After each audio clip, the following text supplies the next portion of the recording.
Mi suegro, un juez, se aseguró de que lo perdiera todo en el divorcio, nuestra casa de 3,8 millones de euros y mi licencia médica. Nunca volverás a trabajar, prometió. Conduciendo para Uber a los 53, un anciano me dijo, ¿eres el hijo de? Lo que me dio me hizo orillar el coche. El viejo subió al coche con la lentitud de quien mide cada paso. Era de noche, lloviznaba, y el GPS marcaba un trayecto corto, apenas 10 minutos hasta una residencia en las afueras de Madrid. Yo, agotado, ni levanté la vista del retrovisor hasta que escuché su voz. ¿Eres el hijo de Ernesto Valera? El nombre me golpeó en el pecho como una piedra. Casi piso el freno. Nadie me llamaba así, nadie pronunciaba Valera con ese tono de respeto y miedo al mismo tiempo. ¿Perdón? Pregunté, intentando disimular el temblor en la voz. El anciano sonrió apenas. Tu padre fue mi médico, dijo. Y mi amigo. Lo que él hizo por mí, y tú no lo sabes, ¿verdad? El limpiaparabrisas marcaba un ritmo seco. En el asiento trasero, el anciano extendió una mano temblorosa y me dio un sobre de papel amarillo. Esto es tuyo. Y de él, añadió. Fue entonces cuando orillé el coche. El motor seguía encendido.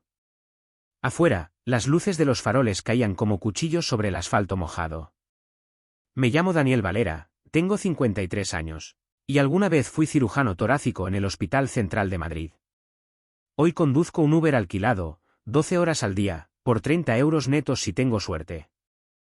Y todo, mi carrera, mi nombre, mi familia, se desmoronó por una sola frase dicha por un hombre con toga y apellido de piedra, mi suegro, el juez Fernando Salvatierra. Aquel día en el juzgado, mientras firmaba la sentencia de divorcio, él me miró con esa calma venenosa que solo los poderosos manejan bien. Nunca volverás a trabajar en este país, Daniel, me dijo sin levantar la voz. No después de lo que le hiciste a mi hija. Su hija, Carla, había sido mi esposa durante 15 años. Una mujer tan bella como calculadora. Yo la conocí cuando aún creía que el esfuerzo y la verdad bastaban para ganarse el respeto. Error de principiante. Cuando el divorcio se resolvió, me quitó todo, la casa de 3,8 millones de euros en La Moraleja, las cuentas conjuntas, la custodia de nuestros 2 hijos, incluso mi licencia médica. El juez, su padre, descubrió un supuesto caso de negligencia que me inhabilitó. En menos de 6 meses pasé de operar corazones a limpiar los restos de vómito en el asiento trasero de un coche alquilado. Lo curioso es que no duele solo perderlo todo. Duele acostumbrarse al silencio que dejan los que se van sin mirar atrás. La noche en que el anciano me reconoció, llevaba 3 semanas durmiendo en un piso compartido con otros 2 conductores. Uno de ellos roncaba como un generador eléctrico. El otro cocinaba sardinas a las 3 de la mañana. Mi rutina era simple, café barato, aplicación abierta, y las calles como escenario de mi castigo. A veces me tocaba llevar a médicos al hospital donde yo antes daba órdenes. Algunos me reconocían, otros fingían no hacerlo. Y yo fingía también, fingía que no me importaba. Pero aquel sobre cambió algo. Lo abrí en el coche, con las manos húmedas, y dentro había una foto vieja, en blanco y negro, mi padre, Ernesto, joven, sonriente, estrechando la mano de un hombre con bata. Detrás, una nota escrita a mano, para Daniel. Si un día todo se vuelve oscuro, busca en el sótano del 27 de Santa Eugenia. E.V. Mi padre había muerto hacía 30 años. Y jamás mencionó esa dirección. El anciano, desde el asiento trasero, me observaba con los ojos vidriosos. Él sabía que algún día te harían lo mismo que a él, dijo despacio. Los Salvatierra no perdonan, hijo. Pero tu padre dejó algo preparado. El nombre de los Salvatierra me heló la sangre. ¿Qué sabe usted de ellos? Pregunté. Más de lo que conviene saber, respondió. Pero ya es hora de que tú lo sepas también. Si aún tienes el valor que tenía tu padre. No supe qué contestar.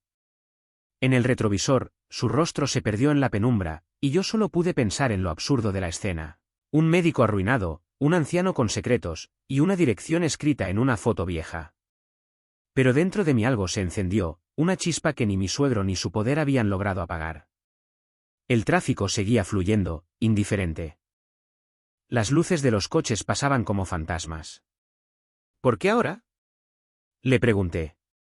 El anciano respiró hondo, casi con dolor. Porque me estoy muriendo, Daniel. Y tu padre me hizo prometer que cuando el apellido Salvatierra volviera a destrozar a un Valera, debía entregarte eso. Lo miré sin entender. ¿Qué tiene que ver mi suegro con mi padre? El anciano sonrió con tristeza. Todo. Cuando el viaje terminó, no me pidió que le cobrara. Solo me dejó un billete doblado y una frase: no creas que perdiste. A veces, el castigo es el principio. Me quedé solo en el coche, mirando el sobre. No había más papeles dentro, solo la dirección y la foto. Marqué finalizar viaje y me quedé quieto, escuchando mi propia respiración. Afuera, la lluvia se volvía más fina, como si lavara los restos de una vida ajena. Encendí el motor y marqué en el GPS la dirección: calle Santa Eugenia 27. Era una zona antigua, cerca del Retiro. No recordaba que tuviéramos ninguna propiedad allí. Pero mi padre siempre fue un hombre de secretos. Un médico respetado y silencioso que vivió sin pedir favores a nadie. Y si él había dejado algo escondido, tenía que ser importante. Mientras manejaba, las palabras de mi suegro se mezclaban en mi cabeza: nunca volverás a trabajar. Y las del anciano: tu padre sabía que los Salvatierra volverían. No sabía qué iba a encontrar en ese sótano. Pero sí sabía una cosa: por primera vez en años, tenía algo que perder y algo que buscar. Si alguna vez te han quitado todo, tu trabajo, tu casa, tu nombre, no cierres esta historia. Porque hay verdades que esperan décadas para salir a la luz. Y esta, apenas comienza. Me llamo Daniel Valera, tengo 53 años. Y durante 20 creí que la vida se ordenaba como una operación bien planificada, un bisturí preciso, un equipo coordinado, una respiración medida. Hasta que entendí que los corazones se pueden reparar, pero la justicia humana no tiene cura. Nací en Madrid, hijo único de un cirujano de la vieja escuela, Ernesto Valera, y de una profesora de literatura que murió antes de que yo terminara la residencia. Mi padre era un hombre de silencios profundos, de esos que hablan con la mirada.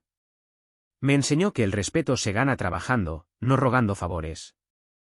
Su muerte, cuando yo tenía 23 años, fue un golpe duro, pero también el inicio de mi obsesión por honrar su apellido.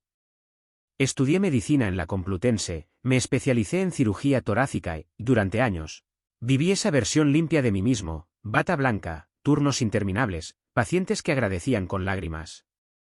Nada me hacía sentir más vivo. Y entonces apareció Carla Salvatierra. Nos conocimos en una gala benéfica del hospital. Ella era la hija de un juez conocido, el magistrado Fernando Salvatierra, presidente de la Audiencia Provincial, una mujer que sabía moverse en los ambientes donde yo siempre me sentí fuera de lugar. Tenía esa elegancia que te hace sentir torpe, pero también una sonrisa que desarmaba. Cuando me habló por primera vez, lo hizo con curiosidad sincera: ¿de verdad puedes tocar un corazón sin romperlo? Solo si no tiembla la mano, le respondí, y ella rió con esa facilidad que después usaría para manipular. Nos casamos 3 años después. Mi padre ya no estaba para advertirme, y la familia Salvatierra me recibió como quien adopta una mascota, con cortesía y distancia. Un Valera, dijo su padre en la boda, brindando. No me suena de ningún despacho, pero confío en que sabrá comportarse. Todos rieron. Yo también. Por educación. Los primeros años fueron buenos. Carla trabajaba en una galería de arte y yo empezaba a ganar prestigio en el hospital. Tuvimos 2 hijos, Alejandro, que ahora tiene 18, y Lucía, de 15. En casa reinaba una armonía de catálogo: paredes claras, vacaciones en la costa, fotos felices que escondían una grieta. Esa grieta era el poder. Verás, en la familia Salvatierra no se discutía, se dictaban sentencias. Su padre lo hacía con toga, Carla, con sonrisas. Yo era el único sin apellido de abolengo, sin contactos en política ni negocios. Cuando ella decía «mi padre puede ayudarte», yo respondía «no lo necesito». Y ese orgullo, que me parecía dignidad, fue mi condena. Todo se torció el día en que una paciente murió durante una operación rutinaria. Tenía 68 años, un corazón frágil, y un historial de complicaciones. El informe fue claro: muerte por causa multifactorial.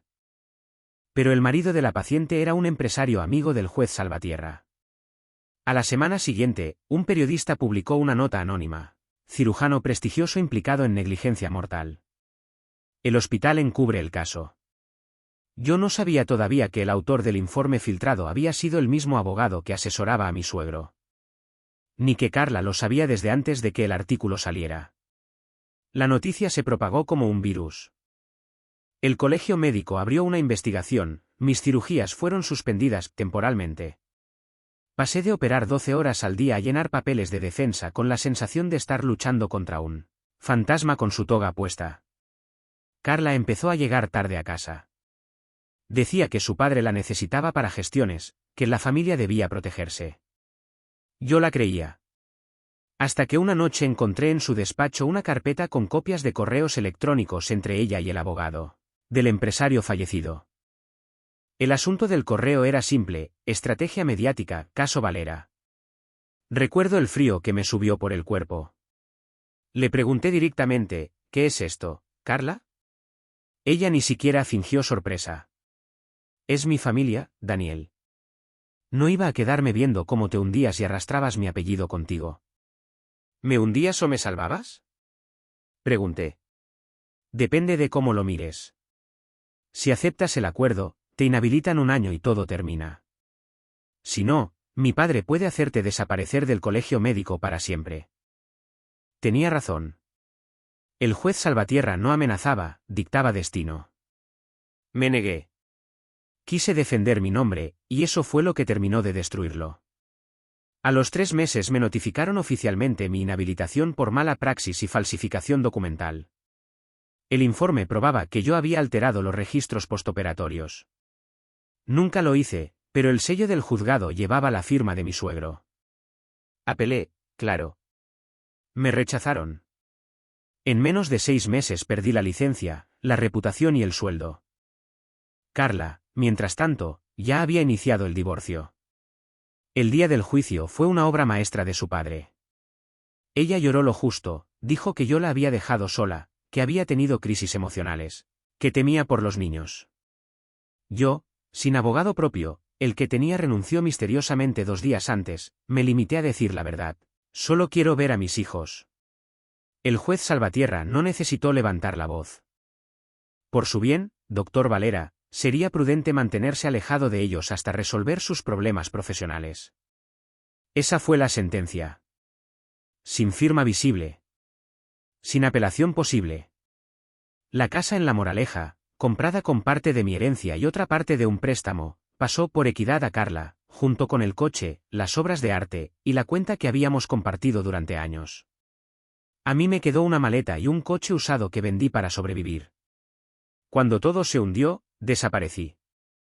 Viví un tiempo en un piso prestado, después en una pensión. Hasta que un amigo del hospital, uno de los pocos que no me dio la espalda, me consiguió trabajo en una plataforma de transporte. Al menos conducir te da tiempo para pensar, me dijo. Tenía razón. Pero pensar demasiado puede ser otra forma de tortura. A veces, mientras esperaba pasajeros, revisaba las redes sociales de Carla. Ella sonreía en restaurantes, en viajes, en fotos con nuestros hijos vestidos de gala. Yo era el fantasma recortado del cuadro familiar. Y en cada me gusta que recibía, había un recordatorio de mi ruina. No denuncié nada. No servía. En este país, cuando te enfrentas a un juez, solo ganas si él lo permite. Y el juez Salvatierra había prometido que nunca volvería a trabajar.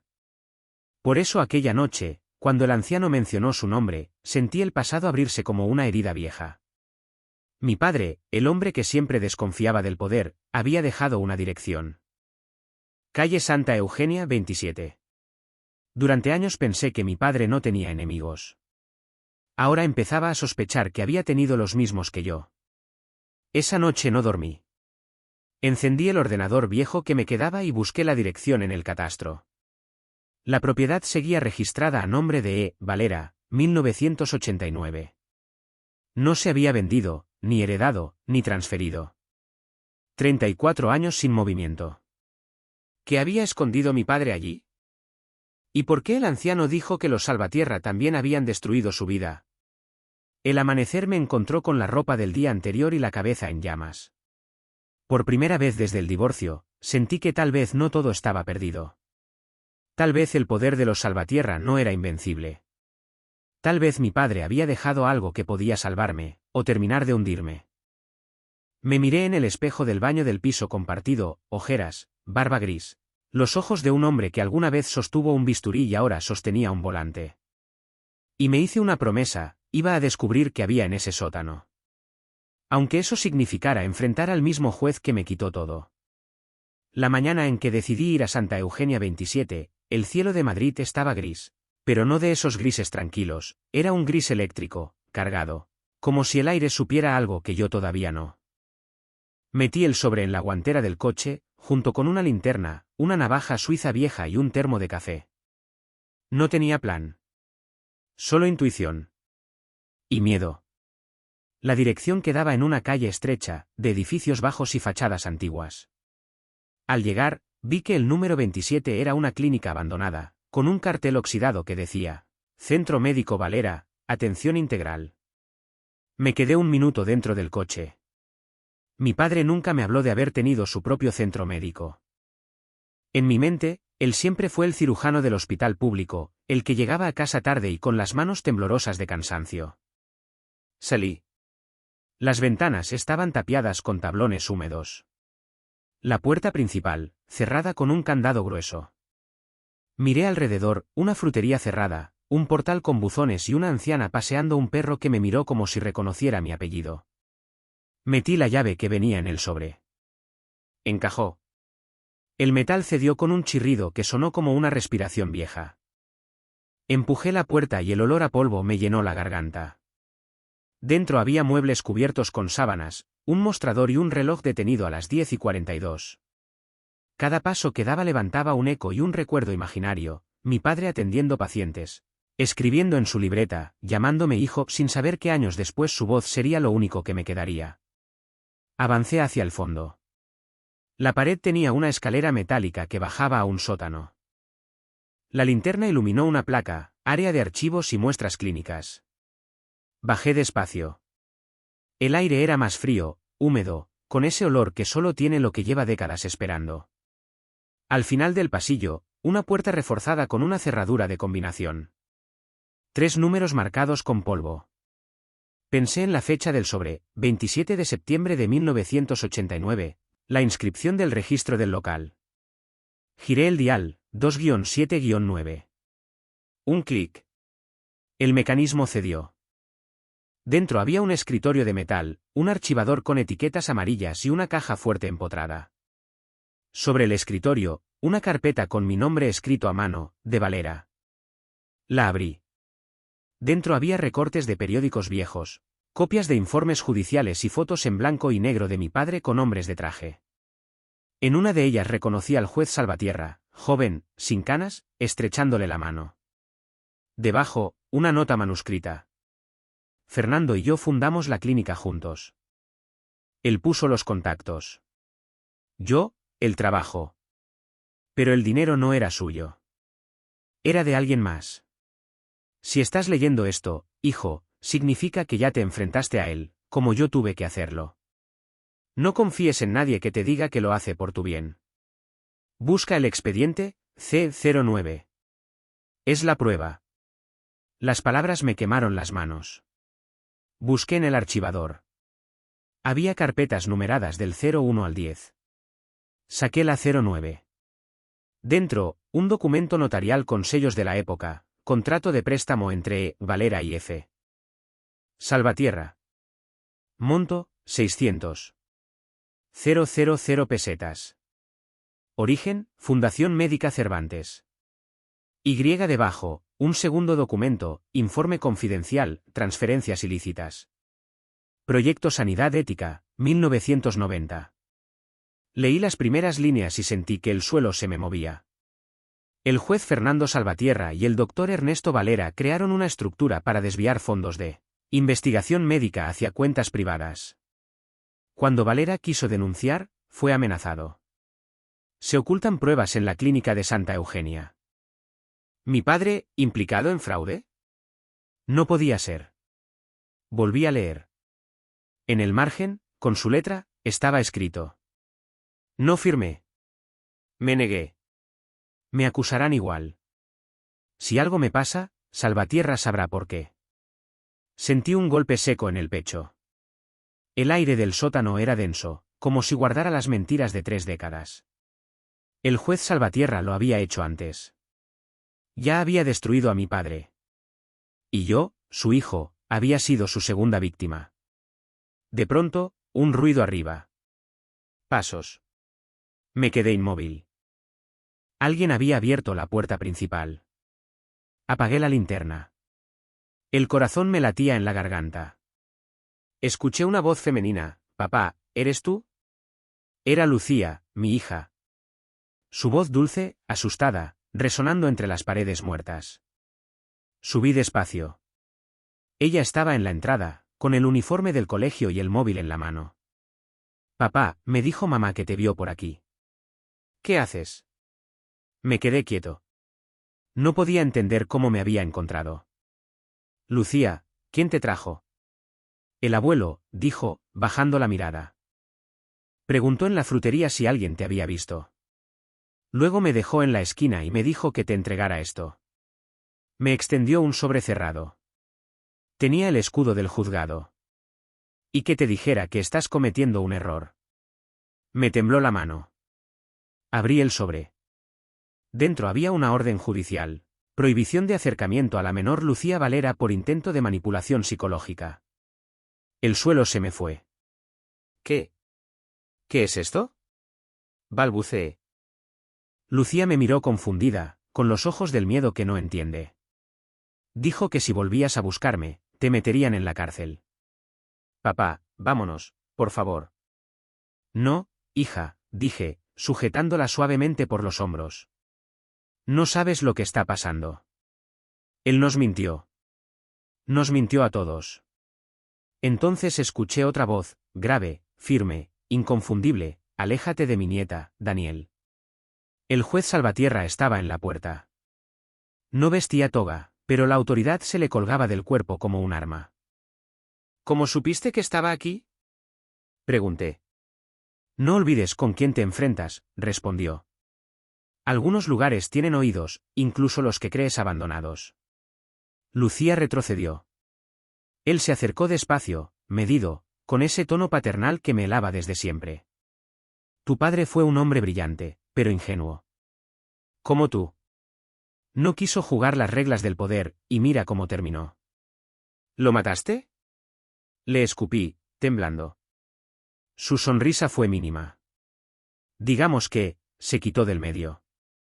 No soportó ver cómo se desmoronaba su nombre. Tú, en cambio, estás demostrando ser más resistente. Me sorprende.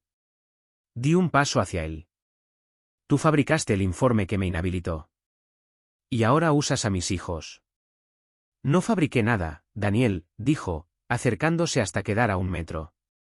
Solo permití que la verdad tomara una forma útil. ¿Verdad? Le grité, me destruiste por no querer venderte el alma. Él no se inmutó. Y sigues sin entenderlo. La moral no paga hipotecas. La reputación, sí. Lucía empezó a llorar. Por favor, no peleen. El juez se agachó a su altura, con esa voz de serpiente: todo estará bien, cariño. Tu padre necesita ayuda, nada más. No te atrevas a tocarla, dije, avanzando. Por un instante sentí el peso de todas las humillaciones acumuladas, de los años de silencio, de la voz de mi padre repitiendo en mi cabeza: hazlo. Sabía que si no lo hacía, él me aplastaría para siempre. Lo empujé. El juez tropezó, cayó al suelo y su bastón rodó. Lucía gritó. Por un segundo creí que lo había matado. Pero él solo me miró desde el suelo, con una calma fría, esa que precede a la venganza. Acabas de sellar tu destino, Daniel. Se incorporó con ayuda de su nieta. Nos veremos pronto. En un tribunal. Y se fue. Me quedé solo, con las manos temblando y la carpeta de mi padre apretada contra el pecho. Había cruzado una línea. Ya no era el médico que buscaba justicia. Era el hijo de un hombre al que el mismo enemigo había destruido, 2 veces. Esa noche no volví a casa. Me quedé en el coche, en una calle sin nombre, con la carpeta sobre el asiento del copiloto y una idea fija: no volvería a huir. Si mi padre había muerto por exponerlo, yo iba a terminar lo que él empezó. Y por primera vez en años, sentí que mi miedo valía la pena. Desperté en el coche, con las manos dormidas sobre el volante y el amanecer arañando los cristales. La carpeta de mi padre seguía en el asiento del copiloto, abierta como una herida. La noche anterior me había parecido un mal sueño, el sótano, el juez, Lucía. Pero no lo era. Lo confirmé al encender el móvil: 3 llamadas perdidas de un número privado y un mensaje de voz. Lo escuché con los dientes apretados. Doctor Valera, le habla el agente Soria, del juzgado de instrucción. Debe presentarse a declarar por un incidente ocurrido ayer en la propiedad de Santa Eugenia 27. El juez Salvatierra ha interpuesto denuncia por agresión y violación de orden judicial. Tiene 24 horas. Tragué saliva. El mensaje era claro: me habían cazado. Ni siquiera me sorprendió. Lo que me rompió fue imaginar a Lucía declarando contra mí, sin entender que su propio abuelo la estaba usando. Encendí el motor. No sabía dónde ir. Pensé en entregarme, en explicarlo todo, pero ¿a quién? Si el juez controlaba el juzgado, cualquier intento de defensa sería otro tiro en el pie. Apreté el volante hasta que me dolieron los nudillos. Mi padre tenía razón: los hombres como Salvatierra no se enfrentan con argumentos, sino con pruebas. Abrí la carpeta C09 otra vez. Había un sobre más pequeño, que no había notado la noche anterior, pegado con cinta bajo la tapa. Lo abrí con cuidado. Dentro había un microcasete con una etiqueta escrita a mano: Reunión FS, 4 de febrero de 1990. En el coche todavía tenía un viejo adaptador de cassette para el estéreo, herencia de otro conductor. Lo enchufé, crucé los dedos y pulsé play. El ruido de fondo era de una grabadora antigua, pero se entendía. No puedo firmar eso, Fernando. Era la voz de mi padre. Ya lo hiciste, Ernesto. No. El dinero no es para investigación. Es blanqueo. Y tú lo sabes. Baja la voz. Hay oídos. Voy a denunciarlo. No seré cómplice. Pausa. Un golpe seco. Si lo haces, te borro del mapa. Silencio. Luego la voz del juez, más baja, venenosa: y cuando tu hijo crezca, que aprenda lo que cuesta desafiar a un Salvatierra. Apagué el audio. Las manos me temblaban. Mi padre no se había suicidado como dijeron. Lo habían empujado. Y el hombre que lo hizo llevaba 30 años sirviéndose del sistema que juró proteger. Me quedé mirando la calle vacía, sintiendo que el aire se volvía más pesado. No podía ir a la policía: el juez tenía influencia. No podía ir a la prensa sin pruebas completas: una cinta podía ser inconclusa o manipulada. Necesitaba a alguien que pudiera proteger esa historia. Alguien con tanto que perder como yo. Pensé en Marcos Pardo, un antiguo colega del hospital, ahora periodista de investigación. Había escrito hace años sobre corrupción sanitaria y casi pierde la carrera por ello. Lo busqué en redes. Le mandé un mensaje simple. Soy Daniel Valera. Tengo algo sobre sanidad ética y sobre el juez Salvatierra. No pido compasión, pido un oído limpio. Pasaron 10 minutos sin respuesta. Luego, una notificación. Lugar público. Café Luna, 12. No menciones mi nombre. Llegué puntual. El café olía a madera vieja y a rutina. Marcos estaba en una mesa del fondo, más delgado y con el pelo canoso, pero la misma mirada curiosa. No puedo creer que seas tú, dijo, estrechándome la mano. Pensé que te habías ido del país. Casi, respondí. Me echaron antes de que pudiera. Saqué la grabación, la carpeta, las copias de los contratos. Él las hojeó con cuidado, sin decir nada durante un rato. Esto es dinamita, susurró. Si es auténtico, no solo involucra al juez. Hay nombres de fundaciones, políticos, farmacéuticas. Tu padre intentó denunciar esto. Y lo pagó con su vida, dije. Marcos asintió. ¿Tienes algo más? En la carpeta hay un sello bancario de la Fundación Cervantes. Esa cuenta aún existe, pero bajo otro nombre. Si logramos rastrear las transferencias, lo derrumbamos. ¿Lo derrumbamos? Pregunté. Él me miró serio. Daniel, esto no es justicia. Es guerra. Si entras, no sales igual. Nos quedamos en silencio unos segundos. Afuera, pasaban coches, gente normal, vidas que seguían sin notar que en una mesa del fondo alguien acababa de decidir si vivir o morir socialmente. Lo sé, respondí. Pero no puedo seguir siendo el monstruo que él inventó. ¿Y si te arrestan antes, qué? Preguntó Marcos. Entonces al menos habré dejado la verdad lista para salir, dije. Marcos me dio su tarjeta. No uses tu teléfono. No vuelvas a esa casa. Y guarda la cinta. Si me pasa algo, hay un correo cifrado en esta tarjeta. Usa la palabra clave Eugenia. ¿Por qué me ayudas? Pregunté. Él sonrió con amargura. Porque hace 20 años publiqué un informe sobre ese mismo proyecto Sanidad Ética. Me lo hicieron borrar. Me hundieron, igual que a ti. Y nunca supe quién estaba detrás. Hasta hoy. Nos dimos la mano. En su mirada vi algo que no veía desde hacía años, fe. No en mí, sino en la posibilidad de que alguien aún tuviera el valor de abrir las ventanas del poder y dejar entrar aire. Cuando salí del café, vi un coche oscuro estacionado al otro lado de la calle. Un hombre con auriculares fingía leer el periódico. No necesitaba confirmarlo. Me estaban siguiendo. El juez no iba a esperar. Esa noche, me mudé de habitación. Tiré el móvil al río Manzanares y me quedé solo con la grabadora y la carpeta. El miedo ya no me paralizaba, me guiaba. Cada respiración era un recordatorio de que, si mi padre había dejado la verdad a medias, yo tenía la obligación de completarla. Podía entregarme, confesar el empujón, intentar limpiar mi nombre y dejar que el juez siguiera reinando desde su palacio de mármol. O podía hacer lo que mi padre no alcanzó a hacer, exponerlo. Miré la foto vieja donde los dos, mi padre y Salvatierra, sonreían frente a la clínica recién inaugurada. Pensé en todo lo que se perdió a partir de esa sonrisa. Y supe que no buscaría perdón. Ni venganza. Solo verdad. No lo denunciaría, murmuré para mí, mirando el amanecer desde el asiento del coche, lo expondría. El amanecer de ese lunes llegó con un silencio extraño, como si el mundo contuviera la respiración antes de un estallido. Llevaba 3 días escondido, durmiendo en el coche y revisando los mismos papeles hasta casi memorizarlos. La cinta de mi padre, la grabación con la voz del juez, era la única compañía que no me traicionaba.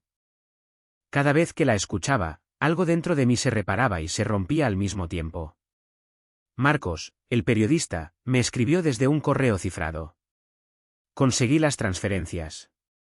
1990 a 1993. El dinero se movió por 3 bancos europeos y acabó en una cuenta a nombre de F.S. Investments, Luxemburgo. Tenemos lo que necesitamos. Pero si publicamos, tú serás el primer nombre en salir. ¿Estás listo para eso? No lo estaba. Pero el miedo ya no tenía poder sobre mí. Durante años, me importó lo que dijeran, los colegas, los pacientes, mi exesposa, mis hijos. Ahora solo quería una cosa, que la historia se supiera completa. Que mi padre no muriera siendo el médico que arruinó su carrera, sino el hombre que se negó a callar. A las 7 de la mañana salí del coche y caminé hasta una cabina de teléfonos. Marqué el número de Marcos. Hazlo, le dije. Publica todo. No me importa lo que venga después. Él dudó. Daniel, si lo haces, no hay vuelta atrás. Ya crucé la línea el día que abrí esa puerta en la clínica, contesté.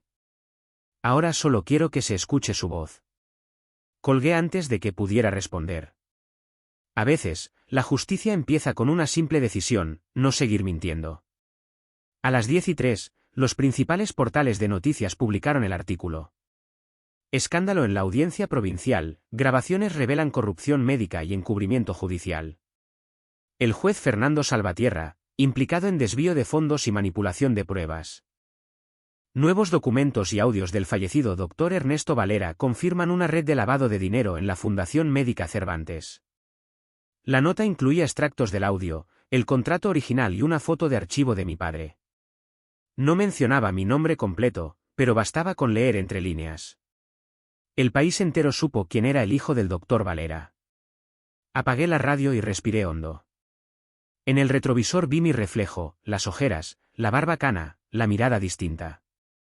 No la del médico caído ni la del hombre derrotado, sino la de alguien que, por fin, había dejado de esconderse.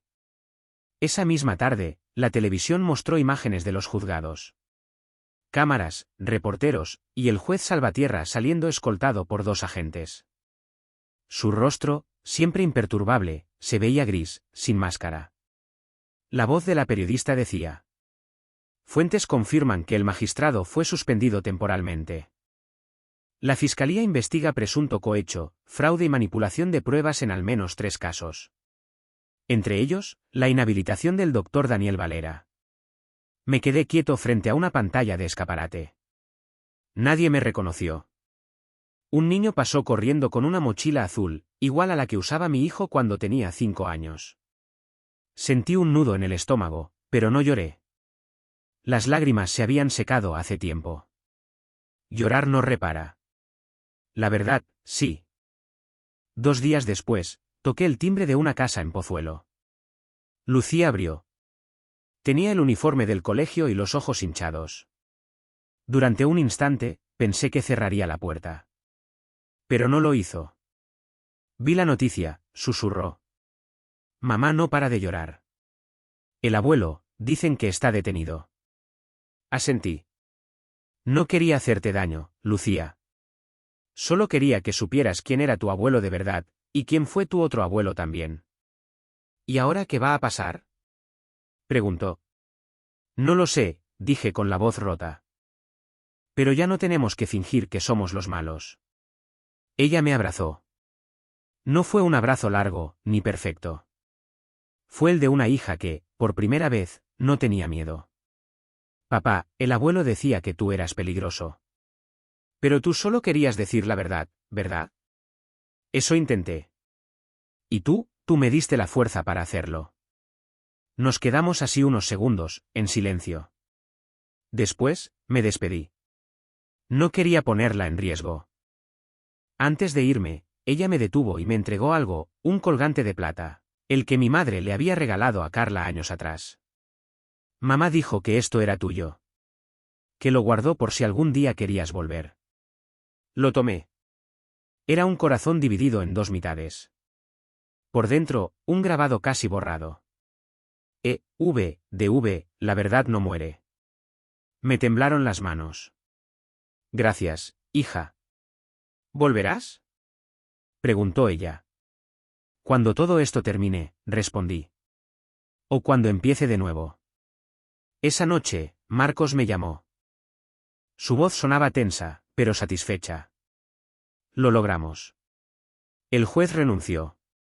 La fiscalía tiene órdenes de registro. Y alguien filtró más documentos desde dentro del propio juzgado. Esto apenas empieza, Daniel. Entonces haz que no termine, dije.